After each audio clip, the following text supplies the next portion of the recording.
Dear student अस्सलाम वालेकुम। मेरा नाम है आसिम अब्बास और हमने 9th क्लास का चैप्टर नंबर 1 स्टार्ट किया था जिसमें हमने introduction of matrices, definition of matrices, उसके बाद order of a matrix, rows, column and equal matrix की डेफिनेशन को डिस्कस किया था।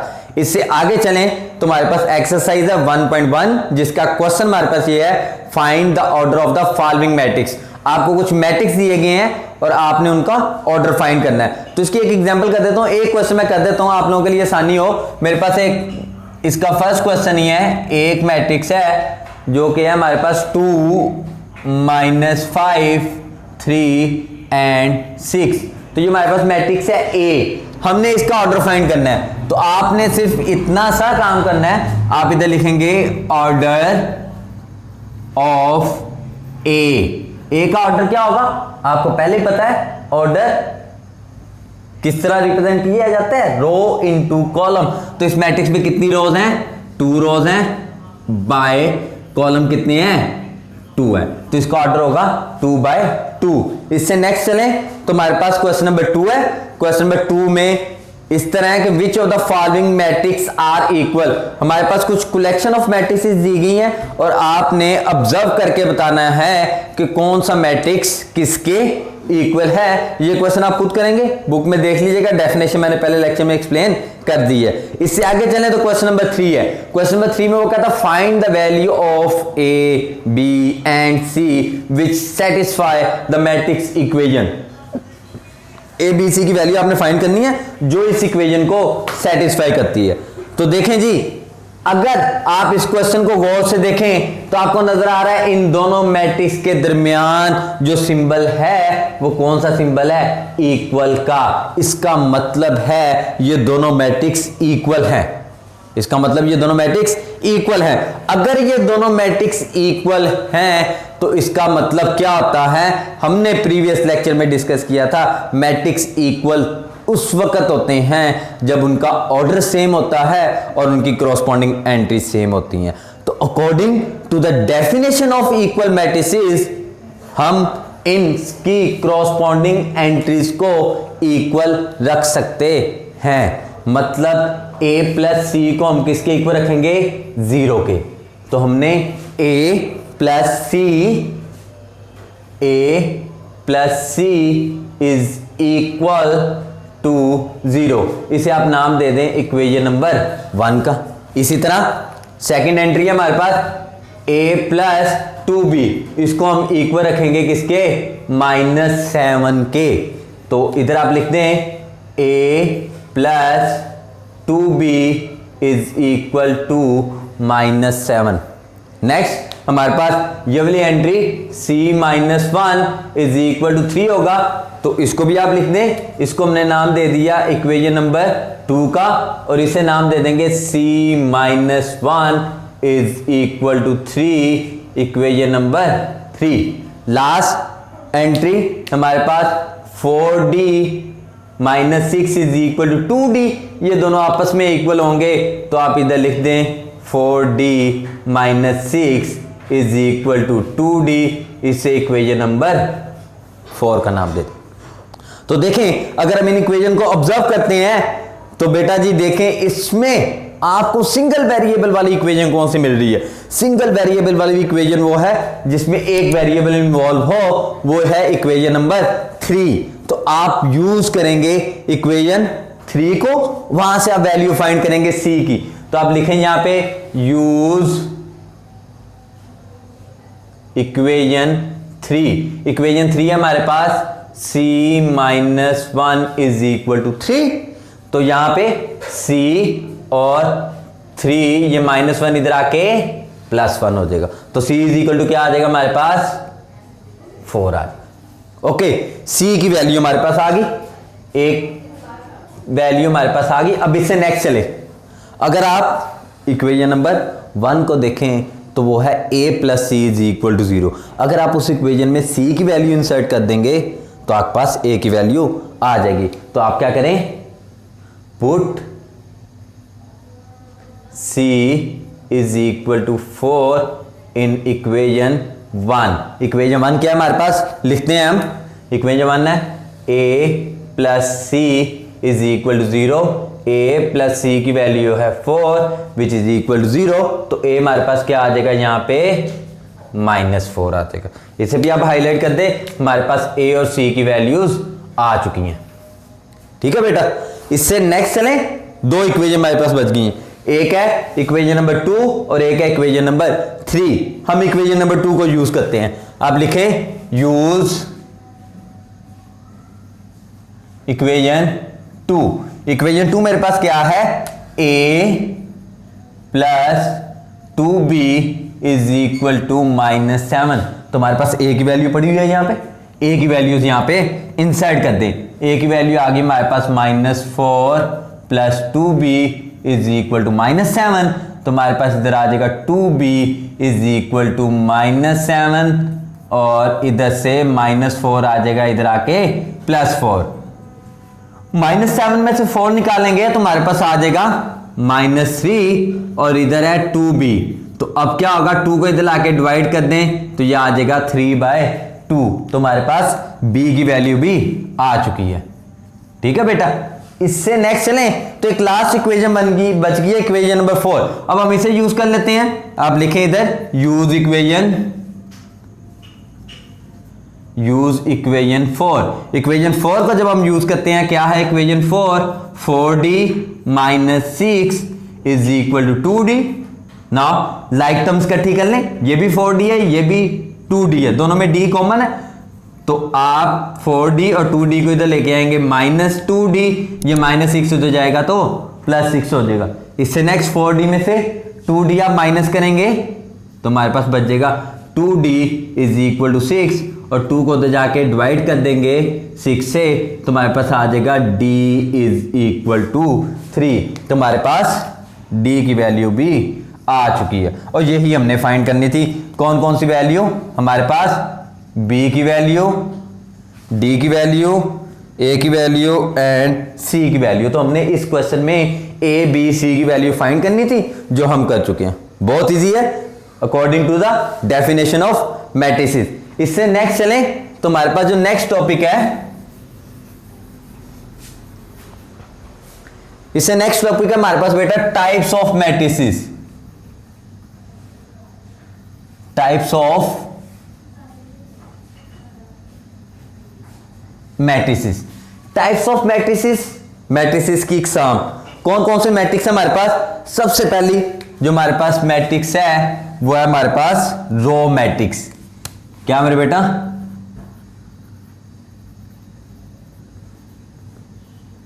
रो मैट्रिक्स। रो मैट्रिक्स ऐसा मैट्रिक्स होता है जिसमें सिर्फ एक ही रो हो, सिंगल रो।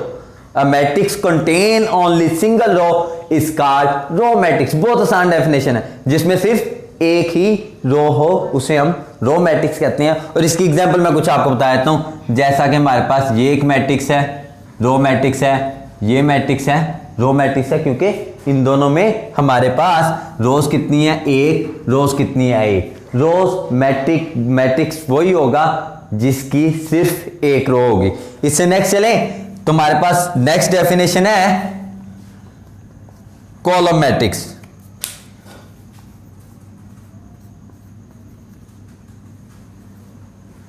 कॉलम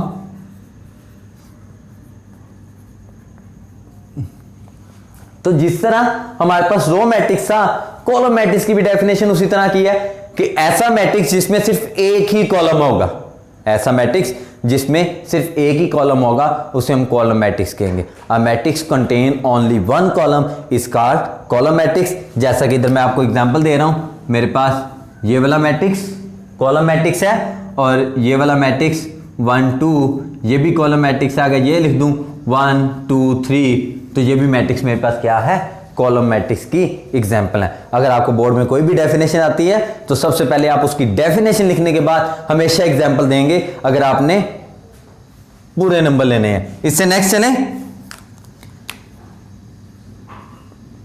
टाइप 3 की बात करते हैं तो वो है हमारे पास रेक्टेंगुलर मैट्रिक्स। क्या है,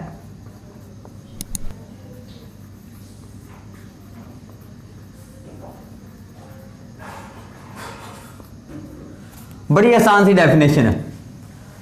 ऐसा मैट्रिक्स जिसमें रोज और कॉलम की तादाद इक्वल ना हो, बराबर ना हो, मतलब कि इसमें rows does not equal to columns, number of rows कह लें,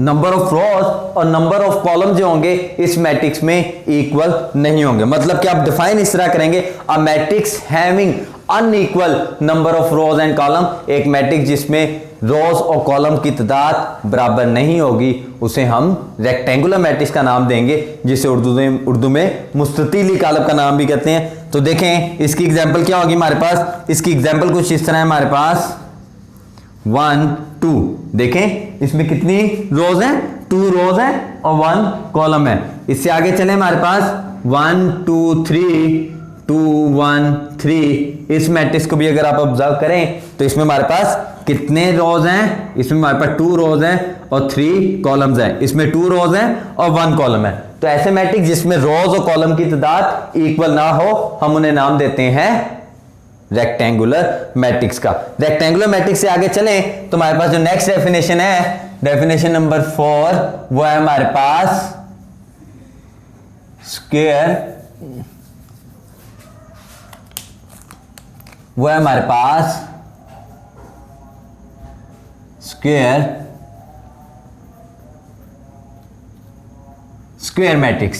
स्क्वायर मैट्रिक्स ऐसा मैट्रिक्स होता है जिसमें रोज और कॉलम की तादाद इक्वल हो, मतलब कि इसमें जो numbers of rows is equal to होगा नंबर्स ऑफ कॉलम। एक ऐसा मैट्रिक्स जिसमें रोज और कॉलम की तादाद इक्वल होगी उस मैट्रिक्स को हम नाम देंगे स्क्वायर मैट्रिक्स। जैसा कि एग्जांपल देखते हैं हम इसकी, एग्जांपल में हमारे पास ये वाला मैट्रिक्स देखें, इसमें एक ही रो है और एक ही कॉलम है। इससे नेक्स्ट चलें तो हमारे पास ये वाला मैट्रिक्स है 1 2 1 2, तो आप इसको भी ऑब्जर्व करें तो आपको नजर आएगा इसमें 2 रोज हैं और 2 ही कॉलम है। इससे नेक्स्ट देखें तो हमारे पास ये मैट्रिक्स ले लें 1 0 1 0 1 0 0 0 0, इस मैट्रिक्स को भी आप देखें तो इसमें 3 रोज हैं और 3 ही कॉलम्स हैं, मतलब कि ये एग्जांपल है स्क्वायर मैट्रिक्स ही जिसमें रोज और कॉलम की तादाद इक्वल हो। इससे आगे चले बेटा हमारे पास डेफिनेशन नंबर 5 क्या है हमारे पास, नल और zero matrix. Null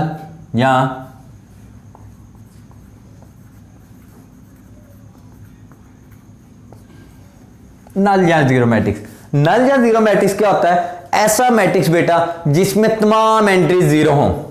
a matrix having all entries is equal to zero is called null और zero matrix. It's always represented by capital O से, इंग्लिश अल्फाबेट ओ से रिप्रेजेंट करते हैं। जैसा कि मैं इधर लिख देता हूं कि इसको हमेशा ओ से रिप्रेजेंट करते हैं ये वाला मैट्रिक्स। इसकी देखिए एक ही एंट्री है और वो जीरो है। इससे नेक्स्ट दूसरा ले लें 0 0, ये भी हमारे पास नल या जीरो मैट्रिक्स है।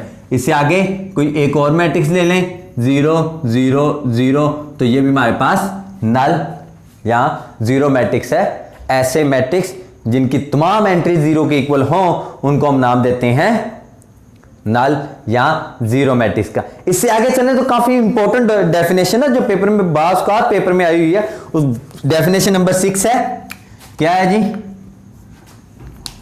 वो है हमारे पास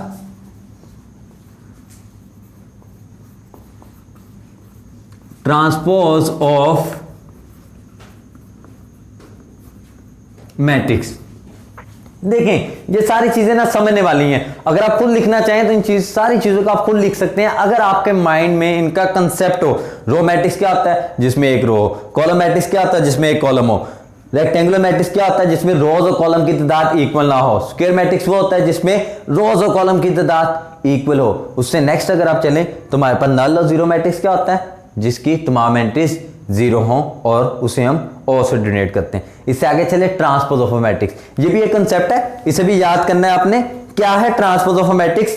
अगर किसी भी मैट्रिक्स में मैं रोज को कॉलम में चेंज कर दूं, कॉलम्स को रो में चेंज कर दूं, दोनों में से कोई एक काम कर दूं, रोज को कॉलम में चेंज कर दूं या कॉलम्स को रो में चेंज कर दूं, तो वो मैट्रिक्स मेरे पास जो ऑब्टेन होगा, हासिल होगा, उसे मैं transpose of the given matrix का नाम दूंगा। जैसा कि एग्जांपल से समझने की कोशिश करते हैं। मेरे पास एक मैट्रिक्स है ए जो कि है 1 2, आसान सा काम। ये मेरे पास एक मैट्रिक्स है ए और इसका मैं फाइंड करना चाहता हूं ट्रांसपोज। तो मैंने बताया ट्रांसपोज क्या होता है, इसकी रोज को कॉलम में चेंज कर दें या कॉलम्स को रो में चेंज कर दें। तो इसका कॉलम क्या है देखते हैं हम। इसका एक ही कॉलम है, अगर इसके एक कॉलम को रो में चेंज कर दें, जैसा कि ये मैट्रिक्स इस तरह बन जाएगा 1 2, ऐसा ही होगा। तो ये इस मैट्रिक्स का ट्रांसपोज है। क्यों? क्योंकि हमने इसके कॉलम्स को रोज में चेंज कर दिया, या इसकी 2 रोज थी उसको कॉलम में चेंज कर दी। आसान सा काम। A matrix which is obtain by interchanging the rose into column और कॉलम्स इनटू रो। ऐसा मैट्रिक्स जो ऑब्टेन हो रोज को कॉलम में चेंज करने से या कॉलम्स को रो में चेंज करने से, उस मैट्रिक्स को हम नाम देते हैं ट्रांसपोज ऑफ अ मैट्रिक्स का। इसकी एक और एग्जांपल करते हैं आप लोगों की आसानी के लिए। मेरे पास एक मैट्रिक्स है बी जिसमें मेरे पास एंट्रीज है 1 2 3 0 1 3। तो इसमें देखें आपके पास क्या है, 2 रोज हैं और 3 कॉलम्स हैं। तो ट्रांसपोज क्या होता है, रोज को कॉलम में चेंज कर दें या कॉलम्स को रो में चेंज कर दें। तो क्या होगा, इसका ट्रांसपोज क्या होगा, बहुत आसान है। बी इसका ट्रांसपोज क्या होगा, इसकी 2 रोज हैं उन्हें मैं कॉलम में चेंज कर देता हूं। ये पहली रोज उसे कॉलम में चेंज किया तो मेरे पास आया 1 2 3। ये पहली रोज थी और उसे मैंने कॉलम में चेंज कर दिया। ये दूसरी रो है, इसे भी कॉलम में चेंज कर दिया 0 1 3। तो ये जो मैट्रिक्स मेरे पास ऑब्टेन हुआ, अब ये बी नहीं है बल्कि बी का ट्रांसपोज है। एक और एग्जांपल देख लेते हैं। मेरे पास एक मैट्रिक्स है सी जो कि है 1 2 3 1, स्क्वायर मैट्रिक्स है। इसका ट्रांसपोज लें, क्या होगा देखें, हम रोज को लेते हैं, ये इसकी रोज है और इसे कॉलम में चेंज कर दें। ये रो है, कॉलम में चेंज होगी तो क्या आ जाएगा 1 2, और ये भी इसकी सेकंड रो थी, ये सेकंड कॉलम में चेंज होगी तो ये आ जाएगा 3 1। तो ये था हमारे पास ट्रांसपोज ऑफ अ मैट्रिक्स। बहुत इंपॉर्टेंट डेफिनेशन है, पेपर में बहुत दफा पूछी जाती है, याद रखिएगा। ठीक है, ये भी स्क्वायर मैट्रिक्स की भी डेफिनेशन, रेक्टेंगुलर मैट्रिक्स की भी डेफिनेशन ये पेपर में पूछी जाती है। अगर कोई भी डेफिनेशन आपको पेपर में आएगी तो आपने डेफिनेशन को लिखने के बाद एग्जाम्पल जरूर देनी है। सिंगल एक एग्जाम्पल भी दे दें तो काफ़ी होगी, लेकिन एग्जाम्पल देनी बहुत ज़रूरी है। ओके मेरे बेटा, अल्लाह हाफिज़।